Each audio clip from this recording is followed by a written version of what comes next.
কথা যদি আমি বলি, অনেকে বলে টিকটক ভালো এবং খারাপ দুটোই আছে। আমি সকলকে অনুরোধ করব, বিশেষ করে তোমরা যদি টিকটক কেউ করে থাকো, দয়া করে এই যে ডান্স দেওয়া, নাচ দেওয়া, গান করা, এগুলার থেকে একটু বোধহয় বিরত থাকতে হবে। কারণ একটা সময় রাজা বাদশাদের টাকা ছিল, জমিদারের টাকা ছিল, গরিব মানুষের মেয়েকে নিয়ে এসে রাজমহলে কিন্তু উনি শুয়ে থেকে সুরা পান করতেন, আর গরিব মানুষের মেয়ে কিন্তু নাচ গানা করতো। প্রত্যেকটা জিনিসের অপোজিট রিয়াকশন আছে। আমার কাছে কেন জানি মনে হয় যে টিকটকের মাধ্যম আল্লাহ এই কারণে মানুষের মাথায় দিয়েছে যে বড় লোকের এখন সন্তানেরা, সুন্দর সুন্দর মেয়েরা নাচ গান করবে, গরিব ধনী সবাই দেখতেছে এখন।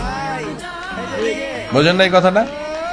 যে টিকটকের মধ্যে গরিব মানে কি, বড় লোকের মেয়েরা এখন নাচে। কোনোদিন যদি বলা হয় যে কোটিপতির মেয়ে তুমি একটু নাচো তো বাবু, নাচবে কখনো? কিন্তু দেখেন যে যদি টিকটক করে থাকে, ও টিকটকের মধ্যে এমন নাচ শুরু করছে, মানে পারলে মোবাইলের স্ক্রিন ভেঙে যায় আর কি।